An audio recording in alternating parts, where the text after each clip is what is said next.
Hello, I'm Dango Rose. Welcome to the Mountaineer Podcast, where everybody's listening. The Mountaineer brings you the latest news of the Peak to Peak region, in print, online, through our podcast, social media, and special publications. Now, listen in to the latest news of the area with our local journalists.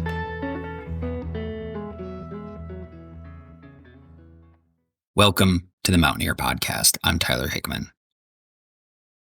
One vote. That's the deciding factor in what has been a contentious race to be Netherlands' next mayor. Late in the evening on Tuesday, April 7th, after the polls closed, the town posted the unofficial results on a piece of paper outside of Town Hall. Sitting Mayor Billy Giblin received 258 votes, and Mayor Pro Tem Nichole Sterling received 257. State law mandates a recount in municipal elections if the margin is less than or equal to 0.5% of the highest vote total. In this case, that single vote amounts to 0.38%, which should trigger the need to retally the votes. As of recording this podcast, the town has yet to announce if it will conduct a recount.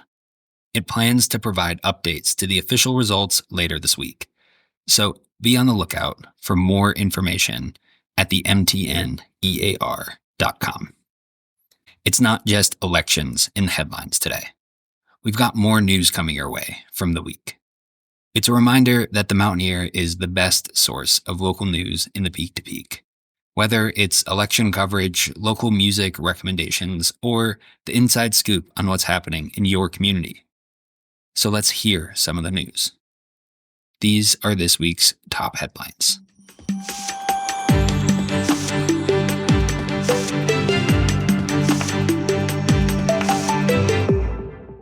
After 30 years under the guidance of founder Jill Dreves, Netherlands Wild Bear Nature Center named a new director last week. Trish Krajniak is taking the reins from the time-tested Peak-to-Peak institution as it steps into a new era. After the Lakeview fire destroyed the nonprofit's home base inside the Caribou Village shopping center last fall, Krajniak quickly stepped into a role on the Nature Center's board. The lawyer and former executive of education-based startup Hop Skip Drive says her skill set was a good match for the task at hand. She told the Mountaineer that insurance claims, rebuilding operations, and regulatory needs are, quote, in my wheelhouse, so I was thrilled to volunteer. Now, Krajniak steps in as director of the program with a bright future. The center's brand new 8,500 square foot net zero facility is set to officially open later this year.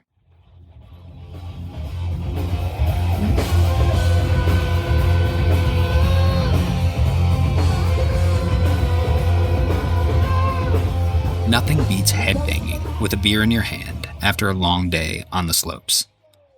But as any skier knows, these winter days are fleeting. And this past Sunday, April 5th, marked the last day of shredding at Eldora.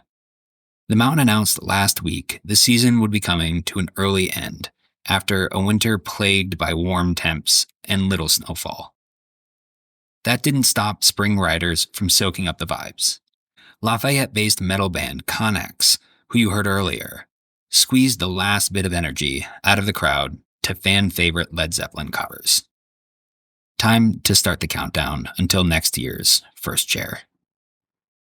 My name is Jonathan Cransley, and I'm the business owner of JK Rolfing. The big mystique of Rolfing is that it hurts and that people are nervous about it. The practice has changed a lot in the last 30 years. It was a lot more forceful, and now we're learning that it doesn't have to be painful.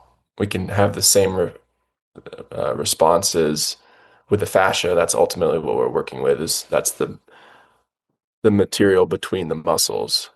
It's not just a basic massage. We're looking at structure. What in the world is Rolfing? Really It's not another wacky alteration to the beloved sport of golf, but it may bring a similar sort of catharsis to its participants, the same way hitting a tiny ball toward a tiny hole 300 yards away does for some folks. It's a deep tissue massage, specifically the fascia that connects your muscles to your bones. And you can read all about it in this year's edition of Body, Mind, Spirit, the Mountaineer's annual health and wellness magazine, now on news racks across the peak to peak. Don't worry, it's not all about somewhat obscure massage techniques. There's a guide to community resources for any type of help you could need, a near exhaustive list of Colorado's best hot springs, an explainer on the benefits of hydrotherapy, and so much more. If you do one thing for self-care today, make sure it includes picking up a copy of Body, Mind, Spirit. And those were this week's top headlines. That's all for today. Thanks again to Nederland reporter Chris Kelly for staying on top of the election day chaos. If we've learned anything, it's that your vote matters. Literally, you could have been the deciding factor. That's the beauty of participating in the democratic process. As always, if you liked today's episode, share it around, especially with your neighbors who didn't hit the polls. It's the best way you can help the show grow. This is the Mountaineer Podcast. I'm Tyler Hickman, and thanks for listening to today's quick episode. We'll be back next week with more news. See you then.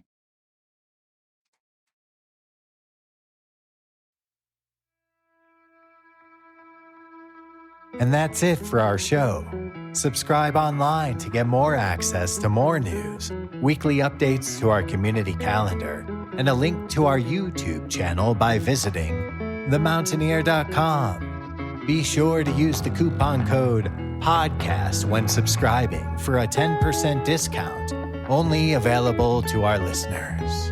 If you are in the local peak-to-peak area, be sure to pick up a print edition of The Mountaineer at a local business. I'm Dango Rose. Thank you for listening.